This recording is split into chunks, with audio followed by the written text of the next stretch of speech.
I'm pretty sure that at least some of you out there know who Gumby is. If you do know who Gumby is, then you are a real one. No, really. But in all seriousness, this Gumby was one of my childhood favorites growing up. Since it was on those DVD compilations of little cartoons, it really stuck out to me because it was made in stop motion. And I'm pretty sure it was the first time I was ever exposed to stop motion. And I'm pretty sure that's how you were first exposed to that art form as well.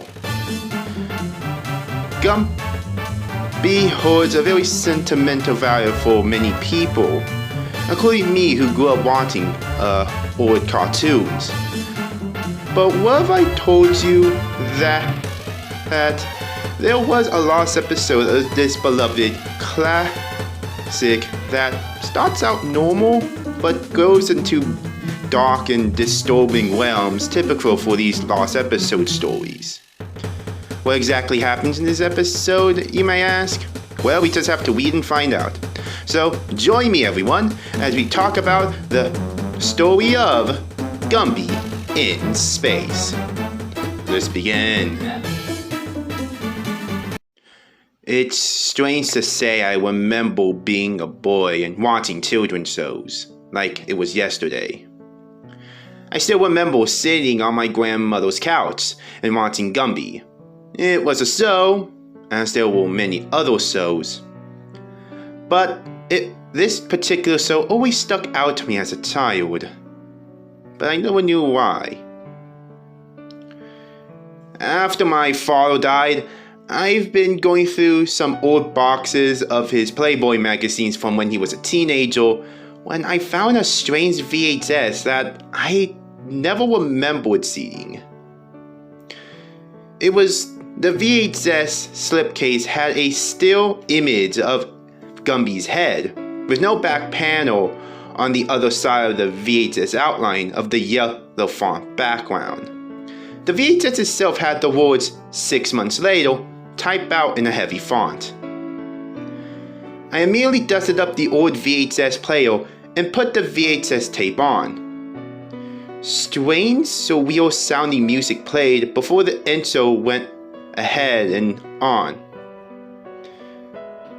It was titled The Small Planet. If you never watched Gumby, he's a green piece of clay. His friend is an orange clay horse named Pokey.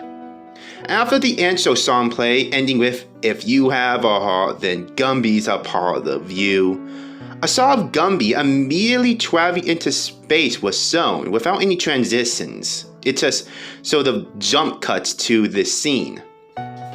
The stop motion animation was just a classic artifact of my childhood. But here, something felt off. The animation just didn't feel right. "We can't survive in space, Gumby!" Pokey's voice was much higher pitched than I remember, though I just chalked this up for me just being a child back then and not remembering exactly the last time I watched this program. They were on a spaceship, obviously, immediately leaving home.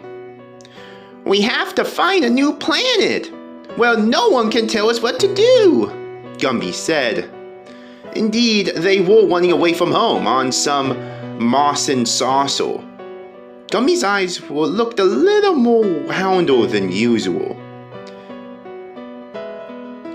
"But space is endless, Gumby," Pokey the horse said. "If we were to travel a single light year and do the same to come home, all our friends and family would be dead by the time we arrive.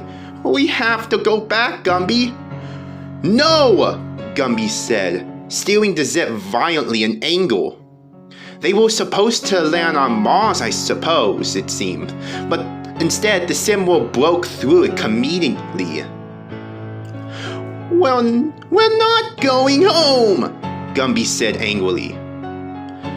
"But we can't survive without oxygen," Pokey said worryingly.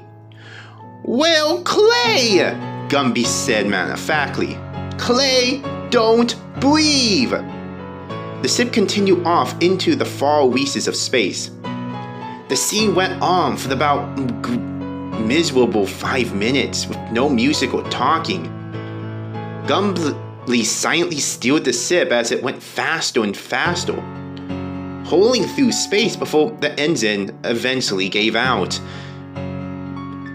With no engine, it just drifted like a tin can across a starless sky that seemed to go on forever. Some time had passed.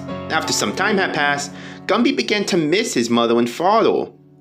He remembered a vague fragment memory of poking him on a swing set around a barn in their sunny old home.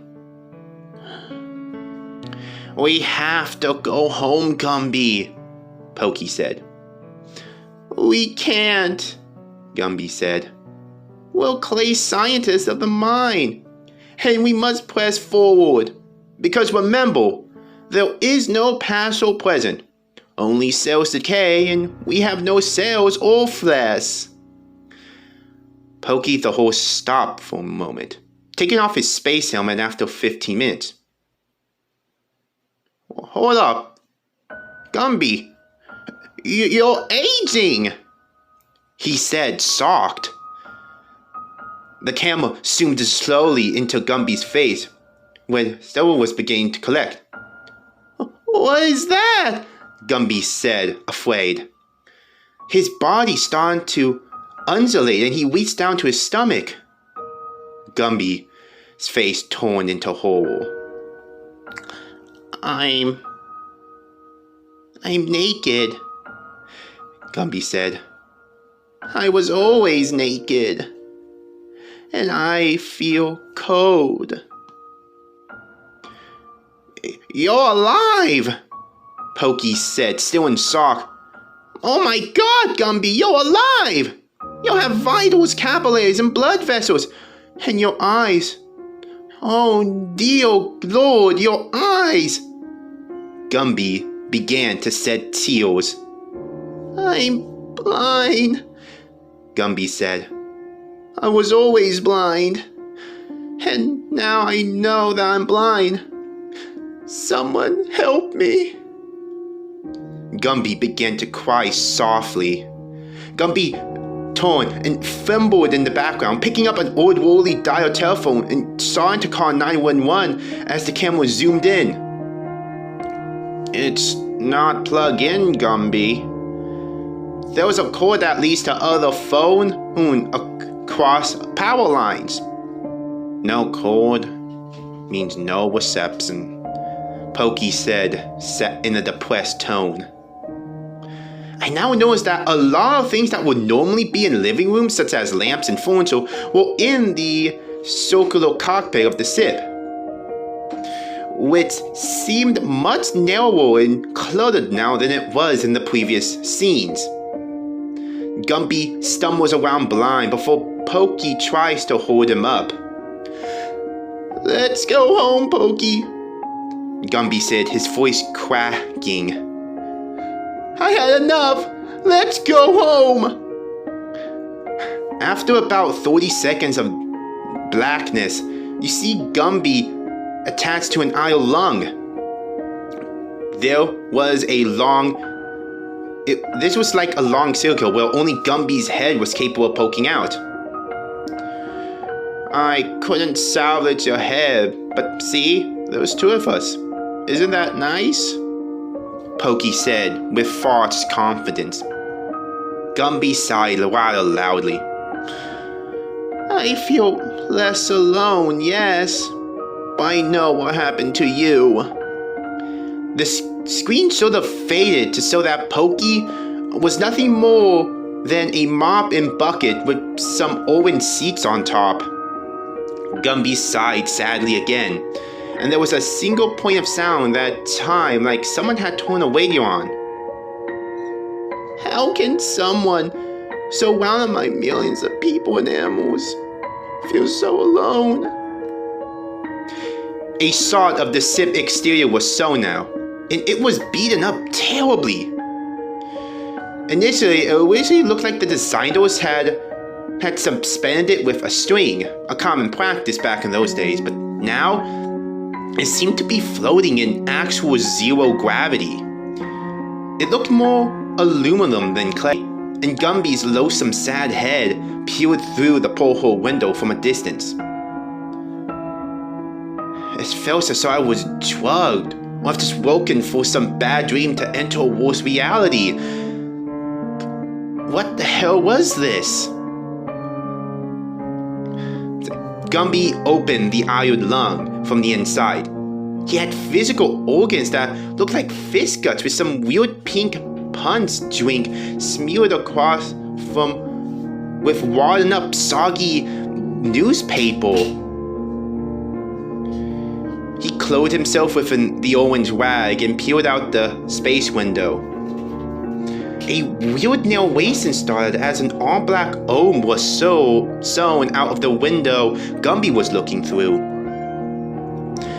They call this star the Dead Star.